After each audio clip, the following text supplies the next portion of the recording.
जय हिंद दोस्तों, स्वागत है आप सभी का हाई क्यू एजुकेशन में। 67th बीपीएससी का री एग्ज़ाम हो चुका है और आप आंसर की तलाश कर रहे हैं, तो ये आंसर की है उसका। मेरे पास सेट ई ए है और उसका हिंदी मीडियम जो है उसको मैंने सॉल्व किया यहाँ पे। तो देखिए, जो पहला क्वेश्चन है, हम एक ब्रीफ डिस्कशन करेंगे। अगर ज़रूरत पड़ी एक्सप्लेनेशन करने की तो वो मैं बाद में कर दूँगा, क्योंकि फ़िलहाल मैं भी बाहर हूँ। मे बी आपको आवाज़ में भी थोड़ी प्रॉब्लम हो सकती है, बट उसके लिए मैं माफ़ी चाहूँगा। देखिए, पहला क्वेश्चन, वॉशिंग मशीन का कार्यकारी सिद्धांत क्या है? इसका ऑप्शन सी हो जाएगा, उपकेंद्रण। प्रकाश की गति निम्न में से किस माध्यम में न्यूनतम होगी? कांच में। सदिश राशि नहीं है, इनमें से कौन सा जो है सदिश राशि नहीं है? वो है गति। यदि धरती को घूमने की गति घूर्णन बढ़ा दी जाए तो भूमध्य रेखा पर पिंड का वजन क्या बढ़ जाएगा या घट जाएगा? इसका आंसर हो जाएगा घट जाएगा। गति को सर्वप्रथम किसने परिभाषित किया? गैलीलियो ने। किस नियम के अनुसार समान ताप और दाब पर सभी गैसों के निश्चित आयतन में अणुओं की संख्या समान होती है? वो है अवोगाड्रो का नियम। अवोगाड्रो नंबर क्लास 11th में एक चैप्टर होता है, उसमें पढ़ाया जाता है ये, ठीक है। अपेक्षित का सिद्धांत किस वैज्ञानिक ने प्रस्तुत किया था? तो सबको पता होगा, अल्बर्ट आइंस्टाइन ने। एक संवाहक के तापक्रम परिवर्तन के कारण इसमें विभव परिवर्तन होता है, इस घटना को कहते हैं, इसको पेल्टियर प्रभाव के नाम से जान। चलिए अगला देखते हैं। आवर्धक कांच में किस प्रकार का लेंस प्रयोग किया जाता है? उसका आंसर है उत्तल लेंस। चुंबकत्व का अचुंबकीय सिद्धांत निम्न में से किसके द्वारा प्रदर्शित होता है? वो है प्लैटिनम। परमाणु के नाभिक में कौन से मूलकण होते हैं? प्रोटॉन और न्यूट्रॉन। ऑप्शन नंबर सी, ठीक है। जिस धातु कर्म प्रतिक्रिया के अंतर्गत धातु मिश्रित अवस्था में पाई जाती है उसको क्या कहते हैं? उसको कहते हैं प्रगलन। ऑप्शन नंबर ए। निम्न में से कौन से पीतल के घटक हैं? जिसका आंसर है ऑप्शन नंबर ए, जस्ता और तांबा। निम्न में से किसे अनबुझा चूना कहते हैं? वो है ऑप्शन नंबर ए, कैल्शियम ऑक्साइड। जंग लगे लोहे के वजन में निम्न में से कौन सा परिवर्तन होता है? तो इसका आंसर हो जाएगा ऑप्शन नंबर सी, यह पहले बढ़ता है फिर उसके बाद घट जाता है। देखते हैं 16, निम्न में से किसे श्वेत धातु भी कहते हैं? देखिए, इनमें से कोई नहीं है, ऑप्शन नंबर ई हो जाएगा। लेड टाइटेनियम के वो एलॉय होते हैं, तो इसका आंसर क्या हो जाएगा? ऑप्शन नंबर ई। अगला हमारे पास, उत्कृष्ट धातुओं के संदर्भ में निम्न वाक्यों पर विचार कीजिए। उत्कृष्ट धातुएं प्रकृति में शुद्ध रूप में प्राप्त होती हैं। और दूसरा कथन है, यूरेनियम एवं सीसा उत्कृष्ट धातु के उदाहरण हैं। तो इसमें सिर्फ कथन एक जो है वही सही है, दूसरा गलत है। अगला देखते हैं, इसका आंसर क्या हो जाएगा? ऑप्शन नंबर ए, केवल एक। 18 देखते हैं, शुद्ध जल में नमक को घोलने से जल का कथनांक बढ़ जाता है एवं जल का हिमांक घट जाता है। और दूसरा है, जल में जब मिथाइल अल्कोहल डालते हैं तो जल का कथनांक घट जाता है। तो इसमें भी सेम कि पहला वाला सही है, दूसरा वाला गलत है। अब ये सब डिटेल डिस्कशन हम बाद में कर लेंगे, आप सिर्फ अभी आप अपने आंसर्स मिलाते जाइए, ठीक है। बायोगैस का निम्न में से कौन सा अवयव मुख्य है? इसका आंसर है ऑप्शन नंबर ए, मीथेन। निम्न में से किस रसायन के कारण पटाखा फूटने से चमकदार लाल रंग दिखाई देता है? वो है स्ट्रोंशियम। ऑप्शन नंबर ए। 21 देखते हैं, लवण युक्त वातावरण प्रेमी पौधों को क्या कहते हैं? इसका आंसर है ऑप्शन नंबर डी, लवण मृदोद्भिद। कवक पौधों में नहीं पाया जाता है, क्या नहीं पाया जाता है? ऑप्शन सी, पर्णहरित। परागन की सुपरिभाषा है? ऑप्शन नंबर ए इसका आंसर हो जाएगा, पराग कण का पराग केशर से क्लोम छिद्र तक स्थानांतरित होने की क्रिया। नेक्स्ट हमारे पास, पौधे अपना पोषक तत्व मुख्यतः किससे प्राप्त करते हैं? मृदा से। Option D. पाइन, फर, स्प्रूस, सेडार, लार्च और साइप्रस आदि मशहूर लकड़ी उत्पादक पौधों में से बहुत से भारत के पहाड़ी क्षेत्रों में भी पाए जाते हैं। ये सभी क्या कहलाते हैं? ऑप्शन नंबर बी इसका आंसर है, अनावृत बीजी। निम्न में से कौन सा जोड़ा सही सुमेलित है? तो इसका आंसर है option number D, malaria chloroquine. लाल रक्त कणिक विहीन जंतु है, इनमें से कौन सा आपको पहचाना है? तो वह है ऑप्शन नंबर बी, इसका आंसर हो जाएगा केंचुआ। कार्बोहाइड्रेट के अपघटन उपरांत अंतिम रूप से क्या प्राप्त होता है? तो ये सभी जानते हैं, इसका बहुत ही ईजी है, ऑप्शन नंबर सी, ग्लूकोज। अधिकतर एंजाइम क्या होते हैं? प्रोटीन होते हैं। ऑप्शन नंबर ए आंसर है। किस वैज्ञानिक ने पहली बार टीकाकरण की शुरुआत की थी? इसका आंसर हो जाएगा option number D, Edward Jenner ने। नेक्स्ट देखिए, जुलाई 2022 में किस देश के पूर्व प्रधानमंत्री शिंजो आबे की चुनाव अभियान के दौरान गोली मारकर हत्या की गई थी? तो सब जानते हैं, ये जापान के हैं। Option number B. संयुक्त राष्ट्र महासभा ने बहुभाषावाद पर एक भारत प्रायोजित प्रस्ताव अपनाया है, जिसमें पहली बार किस भाषा का उल्लेख किया गया है? इसका आंसर हो जाएगा ऑप्शन नंबर डी, हिंदी। 33 देखते हैं, यूक्रेन में रूस के सैन्य अभियानों पर चर्चा करने के लिए महासभा के आपातकालीन सत्र की अध्यक्षता किसने की? तो इसका आंसर है ऑप्शन नंबर ए, अब्दुल्ला शाहिद ने। 34, भारत ने फरवरी 2022 में युद्ध प्रभावित यूक्रेन के भारतीयों को लाने के लिए किस मशीन के तहत लोगों को निकाला? नॉट मशीन, इस मिशन के तहत लोगों को निकाला। ब्लर हो गया सो दिख नहीं रहा सही से, तो ये आंसर हो जाएगा option number D, operation Ganga. हाल ही में चीन ने साक्तेंग वन्यजीव अभयारण्य के आसपास के क्षेत्रों पर अधिकार का दावा किया है। यह दावा करते हुए यह एक विवादित क्षेत्र है। ये वन्यजीव अभयारण्य कहाँ स्थित है? ये इसका आंसर है ऑप्शन नंबर बी, भूटान में है। 2023 में G20 शिखर सम्मेलन की मेज़बानी के लिए भारत के किस राज्य या केंद्र शासित प्रदेश को चुना गया है? तो इसका आंसर हो जाएगा option number C, Jammu and Kashmir. Next 37, संयुक्त राष्ट्र शांति अभियानों के संदर्भ में निम्नलिखित कथनों पर विचार कीजिए। संयुक्त राष्ट्र संघ शांति रक्षक बल का प्रयोग केवल अपनी आत्मरक्षा के लिए कर सकते हैं। शांति स्थापना अभियान केवल संयुक्त राष्ट्र सुरक्षा परिषद के एक प्रस्ताव द्वारा वापस लिया जा सकता है। या फिर तीसरा स्टेटमेंट क्या है इसका? संयुक्त राज्य अमेरिका संयुक्त राष्ट्र शांति अभियान में सबसे बड़ा बजट योगदान करता है। तो इसका सिर्फ एक ही सही है, ऑप्शन नंबर सी जो है, ये स्टेटमेंट थर्ड जो है वो सही है, बाकी गलत है। ठीक है, स्टेटमेंट 1 वैसे भी गलत दिखाई देता है, तो इससे आप एलिमिनेट भी कर सकते हैं इसको। 38 देखते हैं, हाल ही में किस देश ने संयुक्त अरब अमीरात के साथ एक मुक्त व्यापार समझौते यानी कि FTA पर हस्ताक्षर किया? इसका आंसर है ऑप्शन नंबर ए, इजराइल। 39 है, आर्कटिक की जलवायु की निगरानी के लिए किस देश ने अपना पहला उपग्रह आर्कटिका M लॉन्च किया? तो इसका आंसर हो जाएगा रूस, ऑप्शन नंबर सी।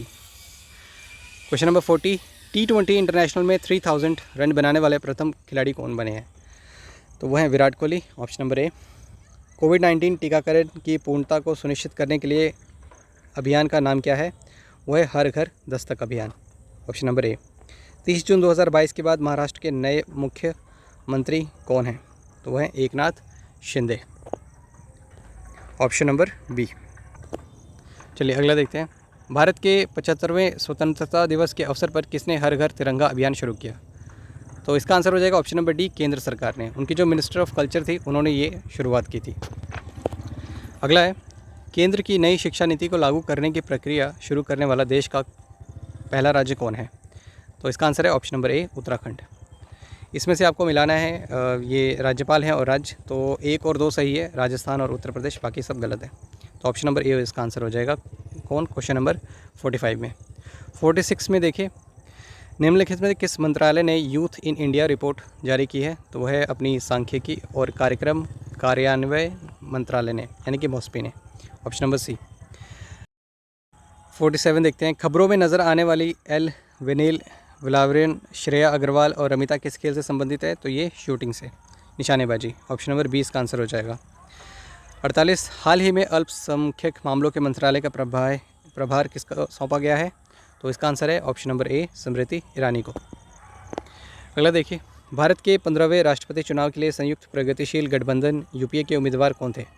तो वो यशवंत सिन्हा थे। ठीक है, ऑप्शन नंबर ए इसका आंसर हो जाएगा। 50 देखते हैं, अपने उपन्यास टॉम्ब ऑफ सेंट एक्चुअली में है ये, के लिए अंतर्राष्ट्रीय बुकर प्राप्त पुरस्कार किसको मिला है? तो ये इसका आंसर है option number A, Geetanjali Shree को। 51 में देखते हैं, बिहार से किसी 2022 में दादा साहब फाल्के भारतीय टेलीविज़न पुरस्कार से सम्मानित किया गया? तो ये है दीप श्रेष्ठ, ऑप्शन नंबर बी। बिहार के आर्थिक सर्वेक्षण के अनुसार वर्तमान में राज्य में शहरीकरण का स्तर क्या है? तो वो इसका आंसर है ऑप्शन नंबर सी, 15.3%। बिहार में खादी के ब्रांड एम्बेसडर कौन बने हैं? वो हैं Manoj Tiwari, option number C. Sita माता की विश्व की सबसे लंबी मूर्ति का निर्माण किस जिले में किया जा रहा है? तो वह है ऑप्शन नंबर बी, सीतामढ़ी में। अगला फिर से वही आ गया कि आपको ये मिलाने हैं, ये बहुत ही ईजी था, इसका ऑप्शन नंबर सी है, देख लीजिएगा, आई थिंक ये सबको पता है। 56 देखते हैं, बिहार में ऑपरेशन प्रहार किससे संबंधित है? शराबबंदी से। जब मैं करंट अफेयर करा रहा था तो ये क्वेश्चन भी आपको कराया था, वही क्वेश्चन डायरेक्ट आ गए हैं। 3-4 क्वेश्चन तो जो मैंने क्वेश्चन जैसे जैसे कराए थे वैसे वैसे डायरेक्ट पूछे गए हैं इसमें। 57 में देखिए, बिहार के ऋतिक आनंद, ये वाला क्वेश्चन भी मैंने कराया था, ने ब्राज़ील में आयोजित 24वें समर डेफ बैडमिंटन ओलंपिक में भारत के लिए कौन सा पदक जीता? तो उन्होंने स्वर्ण पदक जीता है, ऑप्शन नंबर ए। हाल ही में बिहार में किस स्थान पर उत्तर भारत का पहला बर्ड रिंगिंग स्टेशन खोला गया है? तो इसका आंसर है ऑप्शन नंबर ए, भागलपुर में। 59 देखते हैं, निम्न में से किसे बिहार में गिद्ध संरक्षण योजना शुरुआत की? तो वह वाल्मीकि टाइगर रिजर्व में, ऑप्शन नंबर सी। ये सारे क्वेश्चन हमने किए हैं। सुनंदिनी कार्यक्रम संबंधित है आंगनबाड़ी कार्यकर्ताओं से। 56 से लेकर 60 तक आप मेरी करंट अफेयर की PDF उठाइए, जो मैंने अपलोड भी कर दी थी, उसमें भी आपको मिल जाएगा। ये सारे के सारे क्वेश्चन डिट्टो आए हुए हैं। अगला देखिए, प्रथम बौद्ध महासभा कहाँ आयोजित हुई? हिस्ट्री का क्वेश्चन। तो आंसर क्या हो जाएगा? राजगीर में। किस गुप्त शासक ने अपने बड़े भाई की हत्या कर सत्ता प्राप्त की? तो इसका आंसर है ऑप्शन नंबर सी, चंद्रगुप्त द्वितीय। 63 है, वर्धन राजवंश की स्थापना किसने की थी? तो वह पुष्यभूति ए है। हालांकि ये डिस्प्यूटेड है, बट पुष्यभूति जो है वो ज़्यादातर आंसर यही लिखा गया है, तो आप भी इसी को टिक करिए। 64 में देखिए, रोमन साम्राज्य से व्यापारिक संबंध किसने स्थापित किया था? तो वो चेर जो थे उन्होंने किया था। ऑप्शन नंबर 20 का आंसर हो जाएगा। 65 में, मुस्लिम शासक जिसका साम्राज्य दारुल इस्लाम का एक भाग माना जाता था, वो कौन था? तो इसका आंसर है ऑप्शन नंबर ए, बलबन। 66 में, इनमें से किसने खलीफा का शक्ति विरोध किया? तो वह अलाउद्दीन खिलजी। 66 का बी। नेक्स्ट, तुगरिल खान ने किसके शासनकाल में के दौरान विद्रोह किया था? ये तो बहुत ही फेमस है, Ghiyasuddin Balban. Option number A answer हो जाएगा। 68, सर्वप्रथम किस मुगल शासक ने ब्रिटिश के विरुद्ध संघर्ष किया था? तो वो है औरंगजेब। Option number B. निम्नलिखित में से कौन सा सामाजिक सुधार विलियम बेंटिक ने प्रारंभ किए? तो इसमें से देख लीजिए, दो जो है वो गलत है, तो इसमें से आप दो को बाहर निकालेंगे तो सिर्फ आपके पास बी बचेगा, 1, 3, 4। तो ये सही हो जाएगा, ऑप्शन नंबर बी आंसर। किसने सिंध विजित कर उसका अधिकरण किया? तो वो था Charles Napier. Option number C हो जाएगा इसका आंसर। 71 में, भारत में प्रथम जनगणना वर्ष प्रारंभ की गई थी 1872 में। ये तो ऑलमोस्ट सभी ने किए होंगे, तो इसका आंसर क्या हो जाएगा? Option number A. Sukhdev Bhagat Singh Rajguru को किस तारीख को फांसी दी गई थी? 23 मार्च 1931 को। हम मार्टर्स डे के रूप में मनाते हैं, शहीद दिवस के रूप में। तो ये इसका आंसर है ऑप्शन नंबर बी। अगला देखिए, महात्मा गांधी द्वारा 1940 में प्रारंभ किए गए व्यक्तिगत सत्याग्रह के तीसरे सत्याग्रही कौन थे? तो वो थे ब्रह्मदत्त। कुछ लोगों को राजेंद्र प्रसाद लगता है, ये आंसर गलत है, राजेंद्र प्रसाद नहीं थे, ब्रह्मदत्त इसका आंसर हो जाएगा, ऑप्शन नंबर डी। भारत जोड़ो आंदोलन के दौरान खुफिया रेडियो किसने प्रारंभ किया? तो वह है Usha Mehta. Option number A. Magadh शासक बिंबिसार का चिकित्सक कौन था? जीवक। Option number C. बिहार में तुर्क सत्ता का वास्तविक संस्थापक कौन था? तो यहाँ पे इब्न बख्तियार खिलजी है, कई जगह मोहम्मद बख्तियार खिलजी है, तो आप यही लगाइए, बी जो है ये बेस्ट लगता है इसमें, तो ऑप्शन नंबर बी ठीक रहेगा। बिहार के प्रथम भारतीय गवर्नर कौन थे? वो थे सत्येंद्र प्रसन्न सिन्हा। ठीक है, तो ऑप्शन नंबर ए हो जाएगा 77 का। 78 में संतल विद्रोह के नेता कौन थे? तो वो थे सिद्धू और कान्हू। बिहार का चौरी विद्रोह का किस वर्ष हुआ था? दोस्तों इस बारे में मुझे भी कोई आइडिया नहीं है, अगर आपको पता हो तो कमेंट सेक्शन में ज़रूर बताइए। ठीक है, तो ये मैं छोड़ रहा हूँ इस क्वेश्चन को। 150 में से 149 क्वेश्चन में करा रहा हूँ। ये क्वेश्चन है थोड़ा सा डिस्प्यूटेड है मेरे लिए, एक्चुअली मुझे इस क्वेश्चन के बारे में नहीं पता है।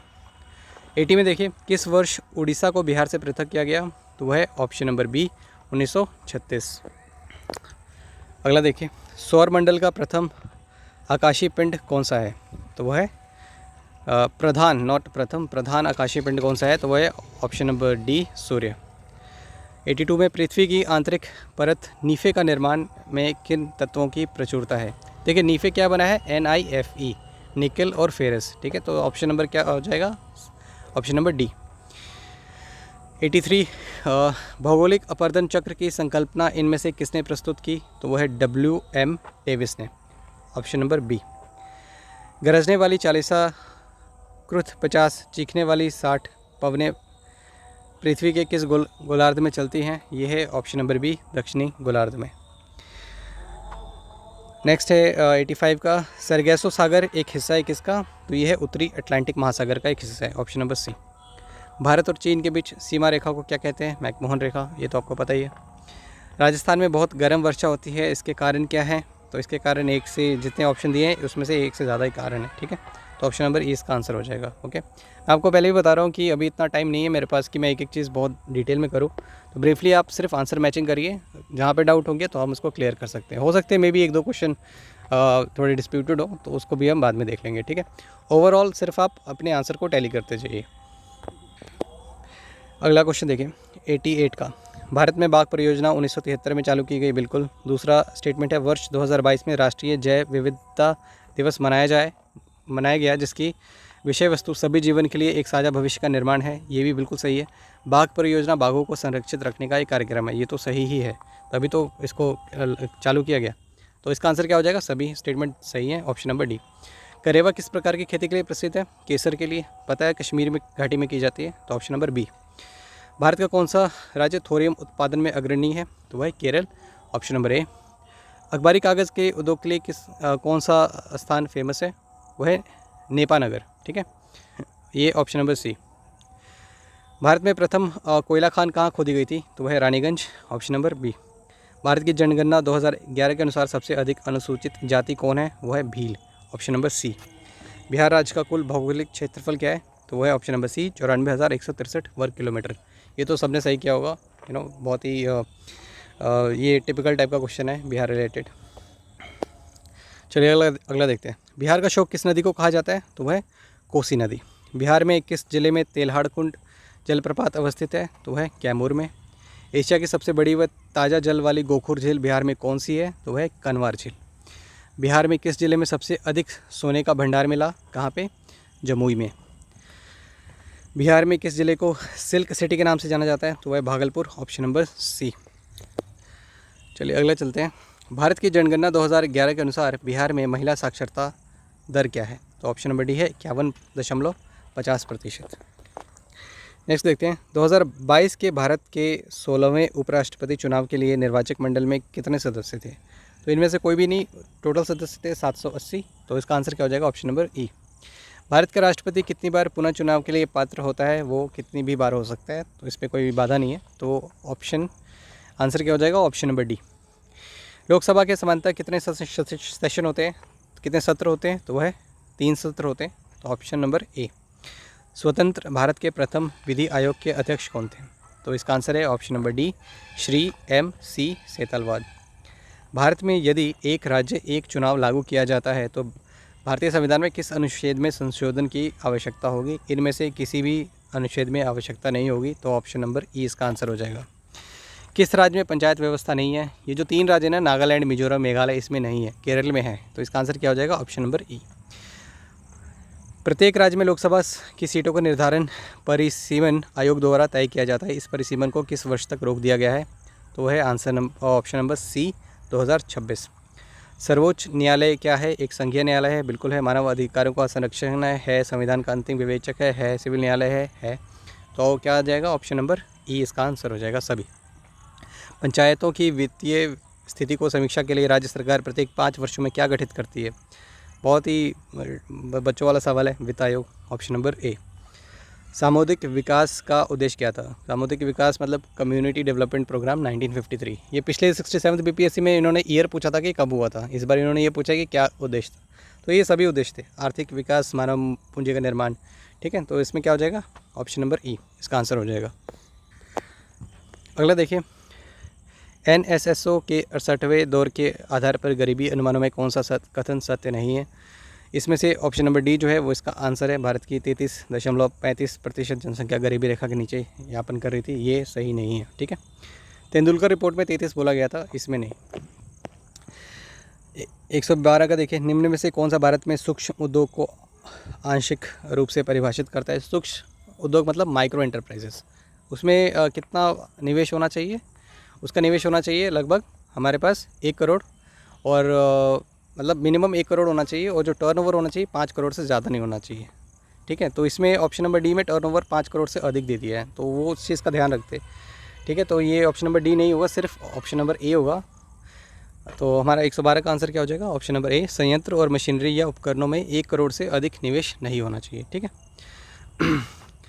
प्रधानमंत्री कृषि सिंचाई योजना के बारे में निम्न में से कौन सा गलत है? तो इसमें कुओं का निर्माण नहीं है, तो ऑप्शन नंबर 20 का आंसर हो जाएगा। भंडारी समिति किससे संबंधित है? ये क्षेत्रीय ग्रामीण बैंकों की पुनर्संरचना के लिए किया गया था, जो रीजनल रूरल बैंक है RRB, उससे संबंधित है ये। अगला देखिए, राष्ट्रीय पेंशन योजना जो NPS है से संबंधित सही कथन चुनिए। तो इसमें सिर्फ एक ही कथन सही है। NPS को पेंशन फंड नियामक जो PRPFTA जो भी है उसका फुल फॉर्म बनता है, उसके द्वारा विनियमित किया जाता है, ठीक है। तो बाकी सब इसमें स्टेटमेंट गलत है। 116 में देखिए, निम्नलिखित में से कौन सा भारत के बजट 2022-23 में प्राथमिकता में शामिल नहीं था? वो है विनिवेश शामिल नहीं था, डिसइन्वेस्टमेंट जो है इस बार शामिल नहीं था। तो ऑप्शन नंबर डी जो है वो सीधे निकल जाता है बाहर। वित्तीय वर्ष 2021-22 में भारत में टैक्स जीडीपी अनुपात क्या था? हालांकि कई सारी जगह पे 10.8 लिखा है, 10.9 लिखा है, तो इट इज़ वेरी क्लोज, तो आप इसको कर सकते हैं 10.9 में। तो ऑप्शन नंबर डी हो जाएगा। ठीक है, अगला देखिए, वस्तु वर्गीकरण और समूहों के अनुसार विश्वव्यापी निर्यात में भारत का हिस्सा वर्ष 2018 में कितना था? तो ये है इसका आंसर हो जाएगा ऑप्शन नंबर ए, 1.7%। अगला देखते हैं, चतुर्थ अग्रिम अनुमान के अनुसार वर्ष 2020-22 में भारत में गेहूं का कुल उत्पादन कितना है? तो वो लगभग 106 मिलियन टन था। यहाँ पे वैसा कोई ऑप्शन नहीं है, तो इसका आंसर क्या हो जाएगा? ऑप्शन नंबर ई।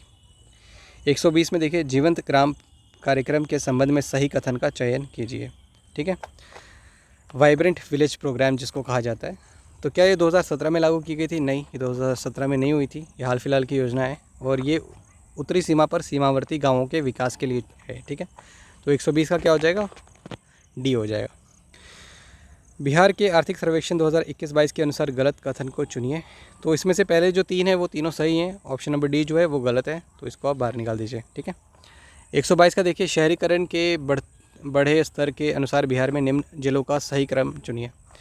सबसे ज़्यादा मतलब जो अर्बनाइजेशन है वो कहाँ पे है? तो सब जानते हैं पटना, तो पटना तो राइट हैंड साइड पे होगा, उसके बाद मुंगेर और नालंदा। ठीक है, तो बढ़ते क्रम में लिखना है तो वो ऑप्शन नंबर ए आ जाएगा। वित्तीय वर्ष 2022-23 के राजकोषीय घाटा बिहार के जीएसडी का कितना होने का अनुमान है? मतलब हमको जो फिजिकल डेफिसिट होना है कितना अनुमान हमने लगाया है, तो वह 3.47%। ठीक है, वह विकल्प चुनिए जो बिहार की 7 निश्चय भाग 2 योजना का हिस्सा नहीं है। तो इसका आंसर है ऑप्शन नंबर डी, सभी के लिए वायु मार्ग। ठीक है, 125 में है, प्रति व्यक्ति आय के अवरोही क्रम में बिहार राज्य के जिलों का सही क्रम चुनिए। तो जानते हैं कि सबसे कम जो पर कैपिटा इनकम है वो शिवहर की है, तो शिवहर तो खैर पीछे हो नहीं सकता, सबसे लास्ट में ही होगा। ठीक है, तो इसका अब सजाएंगे तो आपको मिलेगा ऑप्शन नंबर ए। ओके, अगला देखते हैं, सीमांत गांधी किसको कहते थे? सब जानते हैं, अब्दुल गफ़ार खान को कहते थे। ऑप्शन नंबर डी इसका आंसर है। झांसी की रानी लक्ष्मीबाई की मृत्यु कहाँ पे हुई थी? तो उनकी मृत्यु ग्वालियर में हुई थी, तो ऑप्शन नंबर सी इसका आंसर हो जाएगा। बंगाल विभाजन के विषय में किसने कहा था विभाजन हमारे ऊपर बम की तरह गिरा? तो ये है सुरेंद्र नाथ बनर्जी, ऑप्शन नंबर ए इसका आंसर है। सरदार उधम सिंह ने किसे मारा था? तो माइकल ओडायर को मारा था। ठीक है, तो ऑप्शन नंबर सी हो जाएगा आंसर। 130 का देखते हैं, बरदौली सत्याग्रह का सफल नेतृत्व किसने किया था? तो वह वल्लभ भाई पटेल ने किया था, ऑप्शन नंबर ए इसका आंसर हो जाएगा। नेक्स्ट देखते हैं 131, इनमें से कौन 1946 ईस्वी में भारत भेजे गए कैबिनेट मिशन का सदस्य नहीं थे? तो वह रैमजे मैकडोनाल्ड इसके सदस्य नहीं थे। 131 का बी हो जाएगा। प्रसिद्ध गांधी इरविन समझौता कब हुआ था? तो 1931 में हुआ था, ऑप्शन नंबर सी। भारतीय राष्ट्रीय कांग्रेस ने किस सत्र में पूर्ण स्वाधीनता का प्रस्ताव पारित किया था? ये भी बहुत ही टिपिकल टाइप का क्वेश्चन है। 1929 ईस्वी, लाहौर में, जवाहरलाल नेहरू इसके अध्यक्ष थे। नेक्स्ट देखते हैं, सुभाष चंद्र बोस ने निकोबार द्वीप को क्या नाम दिया था? तो वो है स्वराज द्वीप। देखिए, अंडमान का पूछा होता तो शहीद द्वीप, निकोबार का पूछा है तो वो है स्वराज द्वीप। तो इसका आंसर क्या हो जाएगा? ऑप्शन नंबर ए स्वराज द्वीप। चलिए 135 देखते हैं, फरवरी 1922 ईस्वी में पुलिस चौकी में आग लगाने की घटना से संबंधित चौरी चौरा किस राज्य में है? तो जानते हैं ये उत्तर प्रदेश में है, option number D. Khudiram Bose ने किस स्थान पर किंग्सफोर्ड की हत्या का प्रयास किया था? तो वह option number D, option number C sorry, Muzaffarpur में। आज़ाद रास्ता बिहार में किस आंदोलन के दौरान सक्रिय रहा? भारत छोड़ो आंदोलन, ऑप्शन नंबर डी। 1946 में गठित अंतरिम सरकार के मंत्रिमंडल में श्रम विभाग किसे सौंपा गया था? तो वो है जगजीवन राम, ऑप्शन नंबर ए। 1942 में किस त्यौहार के अवसर पर जयप्रकाश नारायण हजारीबाग जेल से निकल भागे थे? तो वह दशहरा। ठीक है, अगर आपको याद नहीं हो तो वो एक्चुअली में अक्टूबर में भागे थे, आई थिंक 9 अक्टूबर 1942 को। तो उस समय तो खैर दिवाली रहती नहीं है, बैसाखी होली नहीं होती, तो दशहरे वाला टाइम था। 140 में डॉक्टर राजेंद्र प्रसाद को संविधान सभा का सभापति कब चुना गया था? तो वह दिसंबर 1946 ईस्वी में, 11 दिसंबर 1946 ईस्वी में। ठीक है, अब ये मैथ के जो क्वेश्चन है हमारे, ये हम बाद में इसको हम सॉल्व करके देख लेंगे। आप इसके आंसर देख लीजिए। इसका 141 का है, ऑप्शन नंबर सी। 240 प्रति दर्जन 52 सेंटीमीटर हो जाएगा 142 का आंसर। 143 का आंसर हो जाएगा 12 सेकेंड। 144 का आंसर है 10 बजकर मतलब 48 मिनट। ठीक है, 11 बजने में 12 मिनट कम। 145 का आंसर हो जाएगा ऑप्शन नंबर सी। और ये आपका थोड़ा कलरफुल आ गया ये वाला पेज, तो इसका आंसर हो जाएगा 30 दिन। कौन सा 146 का, 147 का आंसर हो जाएगा 5, 148 का आंसर हो जाएगा 60 और 40, 149 का आंसर हो जाएगा 7 और 150 का आंसर हो जाएगा 28। तो दोस्तों आपका ये आंसर जो है हमारे 67th बीपीएससी री एग्ज़ाम का वो ख़त्म, इसका आंसर मैंने आपको प्रोवाइड कर दिया है। 1-2 क्वेश्चन हो सकते हैं मे बी डिस्प्यूटेड हो, मैंने आपको पहले भी बोला, बट आप ओवरऑल इसकी एक्यूरेसी जो है वो मैं 98 to 99% में बोल रहा हूँ कि ये क्वेश्चन सही है। ठीक है, करंट अफेयर्स जितने भी बिहार स्पेशल आए थे वो सारे आपको मेरे चैनल पे मिल जाते हैं, अगर आपने PDF पढ़े होंगे सारे के सारे वैसे के वैसे आए थे। ठीक है, जिनका पेपर अच्छा नहीं हुआ वो 68th बीपीएससी के लिए लग जाइए। आगे की सीरीज़ भी मैं कंटिन्यू करूँगा और भी बिहार स्पेशल वीडियोज़ जो होंगी वो आती रहेंगी, और जितना टाइम मिलेगा मैं एग्जामिनेशन पर्पज़ के लिए इस पर वीडियोज़ अपलोड करते रहूँगा। ठीक है, मिलते हैं नेक्स्ट वीडियो में जल्दी ही। धन्यवाद।